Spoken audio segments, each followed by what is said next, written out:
Welcome everybody, this is Video Mode. I am sat down with Mr. Jens Andersson, who was behind Yoku's Island Express. Hello. So, Yoku's Island Express is kind of a pinball platformer. Would you say that's a fair assessment? Pinball platformer is fine. We mostly use the term Metroidvania to elaborate a little bit. Sometimes we call it an open world game even. Yeah, I think that's fair. So, for the viewers who perhaps haven't seen the game in action, can you tell us a little bit about it, how it works? Sure. Yoku's Island Express, it's a pinball platformer Metroidvania. You take the role of a dung beetle, a postman coming to this exotic island of Mokumana to take the job as the postman. And since he's a dung beetle, he travels on his big ball.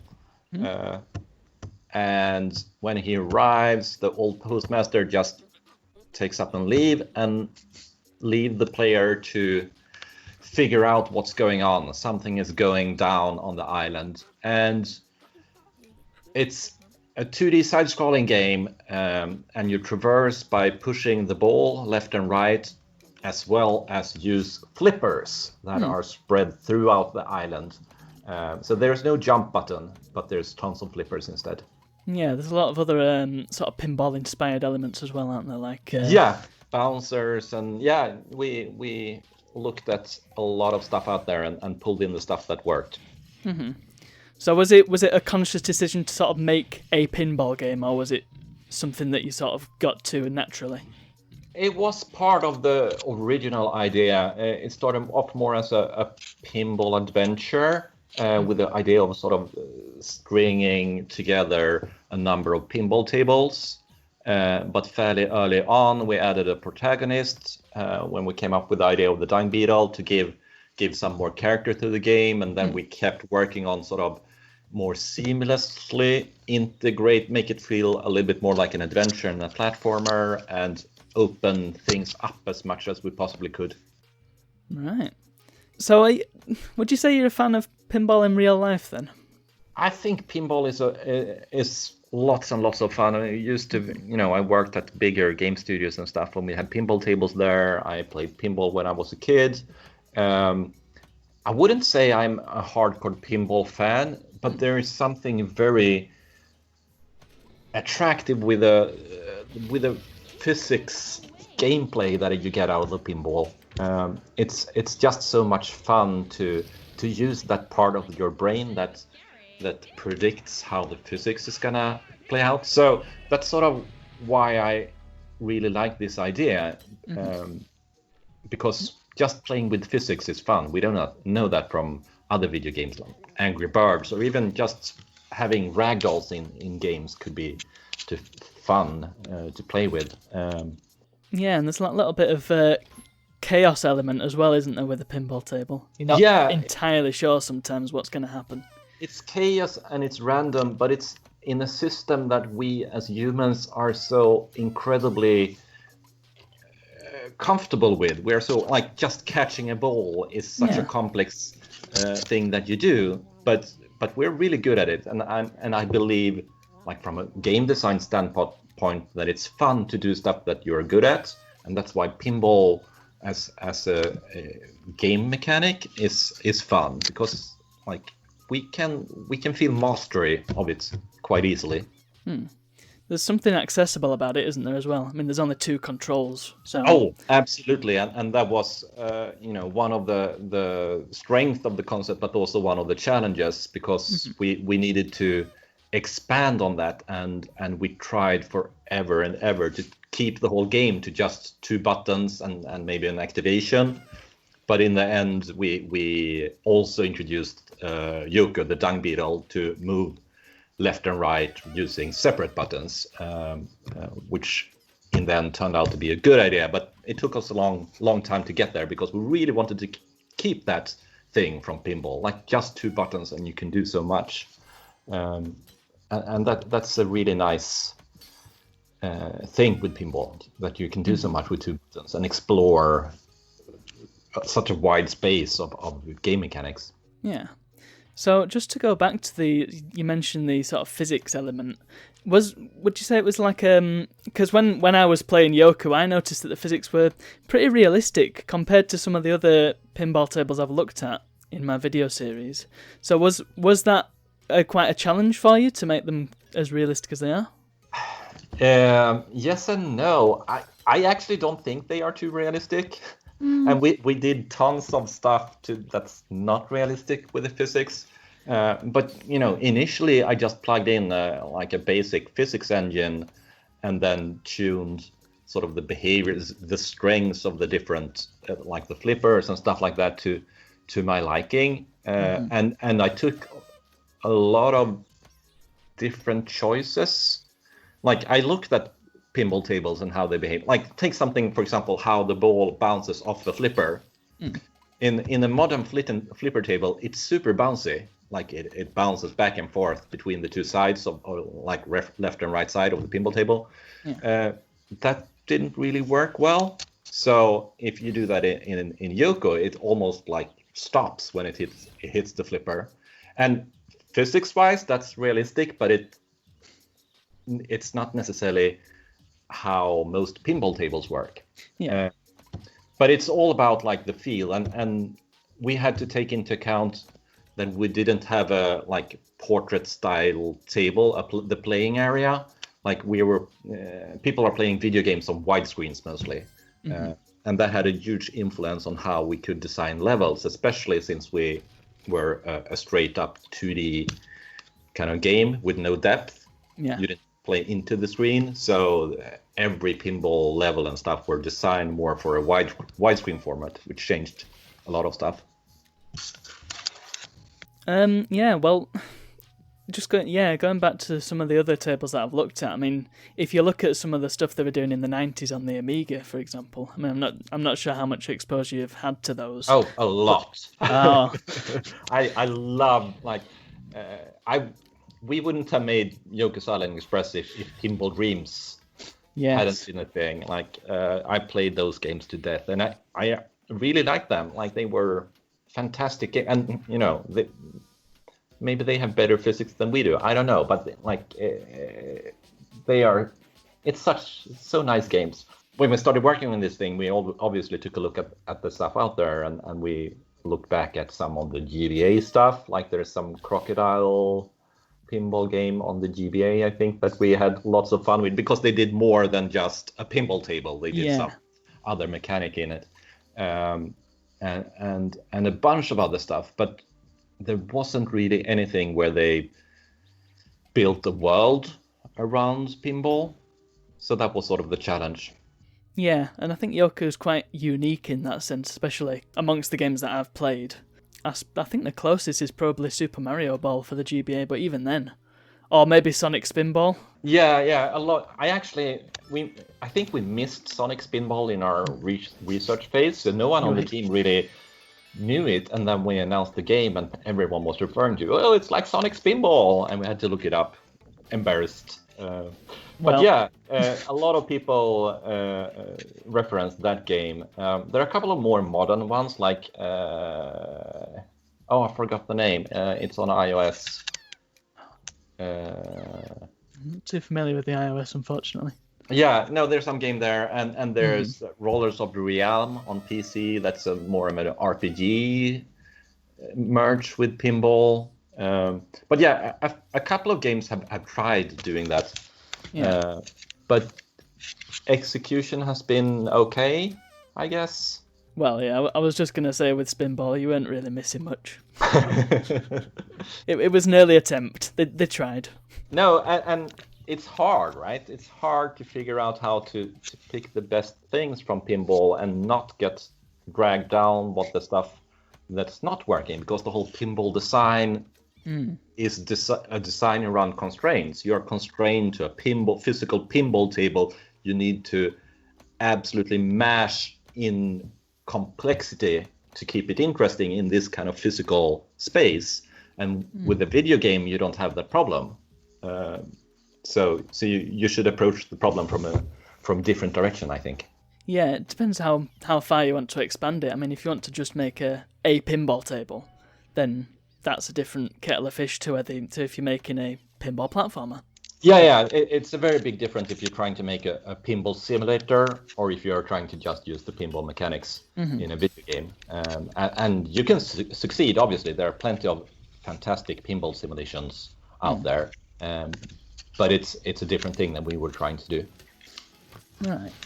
Were there any specific games? I mean, I know you mentioned Pinball Dreams, but were there any others that specifically served as inspiration, either pinball games or other just games or specific pinball tables? Not really. We looked at a lot of stuff just for inspirations in terms of the mechanics that we could use. And, I had, except for Pinball Dreams, my, more nostalgic references were the physical pinball tables like Whirlpool, the Addams Family pinball table and some stuff like that I played a lot because we had them at the office. But that was almost like a known quantity. Like, we know how normal pinball tables work. Let's use that as a starting point and then go in a completely different direction.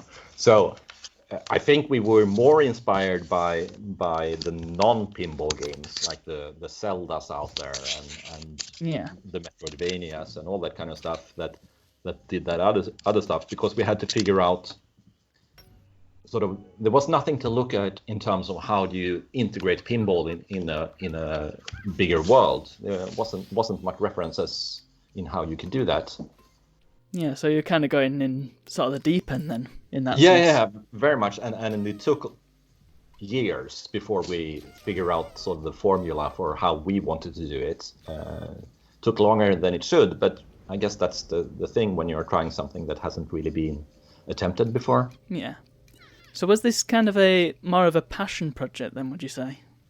Oh, absolutely. I think most indie games are passion projects. You can't really make a game and go through all that stuff if you don't strongly believe in what you're doing. It's such a high risk investment of time. Definitely. It was me and my business partner, Mattias Nygg, who decided to team up and found Villa Gorilla, the company. And we did that before deciding what game we wanted to do. And we had a couple of ideas and options and stuff, but this one, like the pinball adventure idea, stuck with us because it was fairly easy to prototype. Matthias is this super talented artist, and I'm a programmer. So we had those kind of things covered, but we didn't really have animation and stuff. So it kind of made sense to do something with a ball that you don't need to animate. So we settled pretty quickly on starting to prototype with this stuff, but we didn't really know what kind of scope we wanted to do the game. We just wanted to explore the idea of building a bigger pinball space than just a pinball table, and the idea kind of grew from there. Right. So would you say there's sort of a market for pinball or pinball related games in today's landscape? It's not huge, but sure. Interestingly, we've seen a couple of more indies primarily exploring that with the most recent Creatures of the Well. It's also like a completely different game, but influenced by pinball. I think that's kind of what I like. There's a lot of good ideas. Like pinball design has been going on for so long, and there's so many interesting ideas in there that can fit into other games. So that's sort of what I'm hoping to see. I don't think they're Yoku did okay. We found our audience, but it wasn't like this huge million seller kind of thing. And it kind of depends on what you are trying to. Again, it's a difference between the pinball simulation kind of thing, which is, I think, completely different from games inspired by pinball Oh, definitely. tables, and it depends on what you do. I think every game could borrow stuff from pinball, but that wouldn't really affect their place in the market. Right. Yeah, I don't know if that answers your question, but No, yeah, absolutely. And you've also got the likes of sort of Pinball FX3, which some of the tables in there are simulations, but then some of them take that more fantasy element. And I suppose we've got the technology for it now, whereas we perhaps didn't before. yeah, no, and that's super cool. Like they are sort of building a foundation with pinball nostalgia and simulation, and then they are building from there and expanding it, and I think that's super cool. Yeah.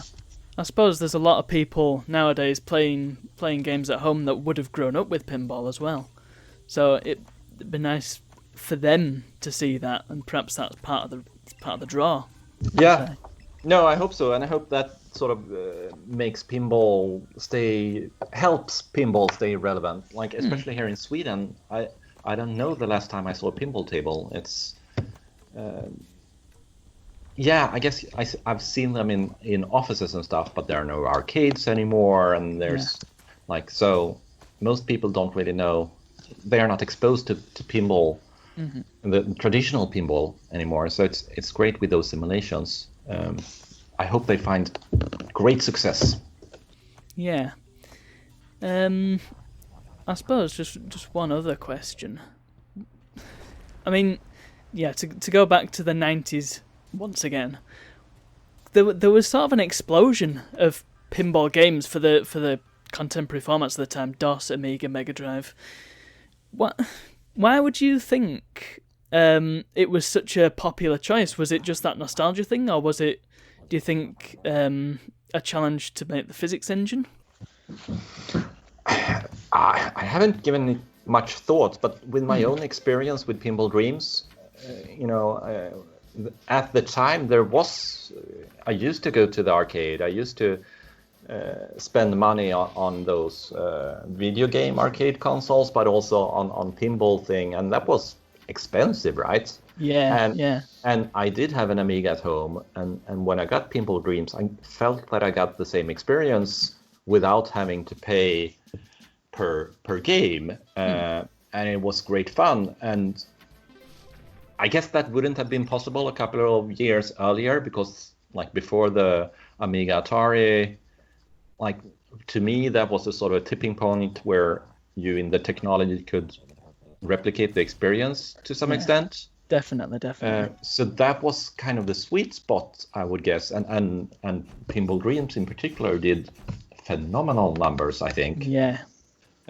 So I guess there was a lot of people playing pinball at the time, and suddenly you can start doing that on your computer. So I would guess that caused sort of the explosion you were talking about. Yeah, that sounds reasonable. Well, I think that just about covers what I had to ask. So where can people find Yoku, and where can people find you? Oh, that's a good question. Yoku can be found on every major game console and on Steam. Maybe you will post the link in the description of the video? Yes, definitely. What about Villa Gorilla? Where can people find them if they want to follow you? Oh, that's a good question. We don't have a very big social presence. Like we have our homepage, villa-gorilla.com. I'm on Twitter with the name Lerd, L-L-E-R-D. Okay. And just as a final thing, are you working on anything else that you can perhaps tell us about? I am working on something else that should be announced in a couple of weeks. So maybe, I don't know when this video will be live, but it's not pinball related, though. Tragic. So I'm not sure how much interest there is for it. But if it's ready, maybe you can post the link to that too. Okay, right. Well, thank you very much, gents. Thank you for your time, and enjoy your afternoon. Thank you very much, Tim. It was fun being here. Thank you.